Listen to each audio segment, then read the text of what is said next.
Assalamualaikum warahmatullahi wabarakatuh. Today we are going to present about a subtopic in process safety, which is safety legislation and regulation, which is Petroleum Act. There are five types of Petroleum Act. The first one is the Petroleum Development Act, which is in 1974. The second one is the Petroleum and Electricity Control and of Supplies Act, which is in 1974 also. The third one is the Petroleum Income Tax Act, which is in 1967. The fourth one is the Petroleum Mining Act, which is in 1966. The fifth is the Petroleum Safety Measures Act, which is in 1984. My name is Muhammad Inamul Aiman, and today I'm going to present to you about the Petroleum Development Act 1974. The Petroleum Development Act 1974. Definition.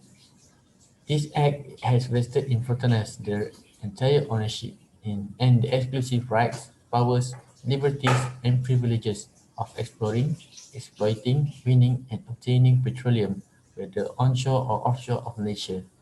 This act came into force on the 1st October of 1974. The function of this act is to regulate the oil and gas and the petrochemical industries. It also applies to all activities in the value chain of the oil and gas industry in Malaysia, except for the supply of gas through the pipelines to consumer, which is regulated by the Gas Supply Act in 1993.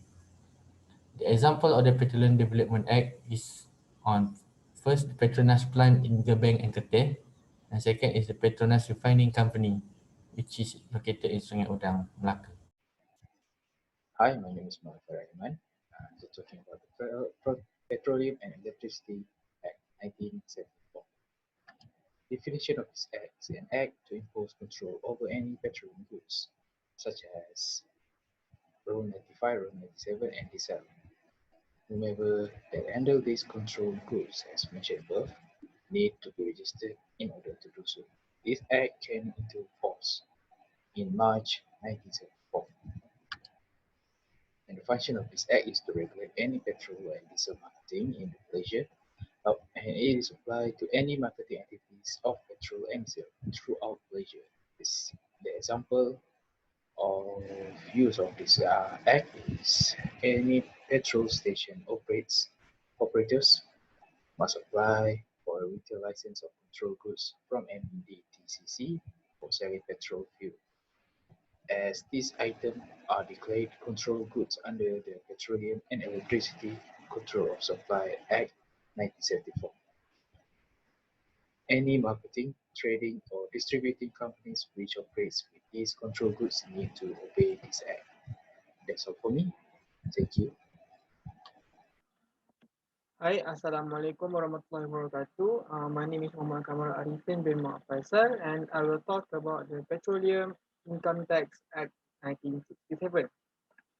So first, we will go to the definition and function. So the definition, it is an act to impose a tax upon income derived from petroleum operations, which specified to the oil and gas industry in Malaysia.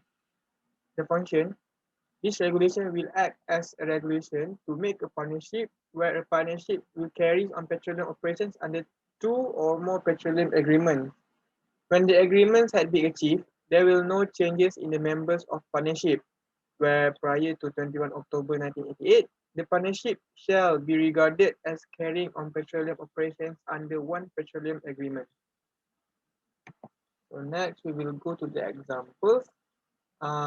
Any petroleum sale or disposal obtained by Petroleum Nasional Berhad, this will this is one of the company that join that handle these regulations within Malaysia from outside of the Malaysia, which included the transportation on behalf of National Berhad within Malaysia to transport petroleum to any point to sale or delivery around Malaysia.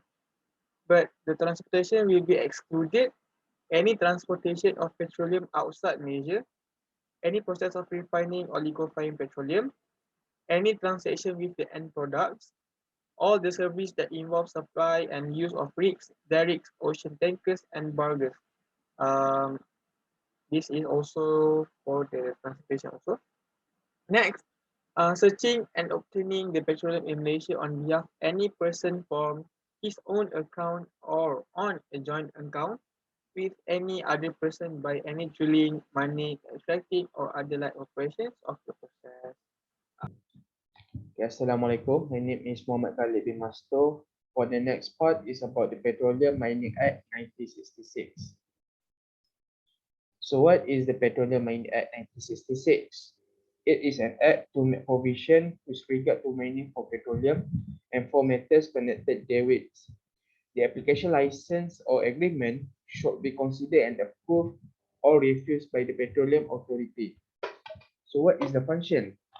The function of the Act is to lay down rules on mining for petroleum, establish restriction on petroleum exploring, prospecting, and mining, and no person should explore, prospect, or mine, or do any act with a view to exploring, prospecting, or mining for petroleum without license or petroleum agreement. So if you want to explore, prospect, or mine, you need to get the license and petroleum agreement from the Petroleum Authority. So next is the example. The first example is financial. A company should pay royalty to its accordance with the petroleum agreement and regulation. If failed to pay before the due date by order served on the company, it is prohibit the removal of or any dealings in or with any petroleum from the petroleum field concerned. Next is record accounts. The company should keep full and accurate records about drilling, deepening, plugging, and etc. to be approved by the minister from time to time. So if the company did not follows the regulation, the rules, so the minister has the right to take back to take the company license or petroleum agreement. Hi, my name is Mohammad Danish bin Mohammad Arifin. So I'm going to present to you the last act under the jurisdiction of Petroleum Act, which is the Petroleum Safety Measures Act 1984.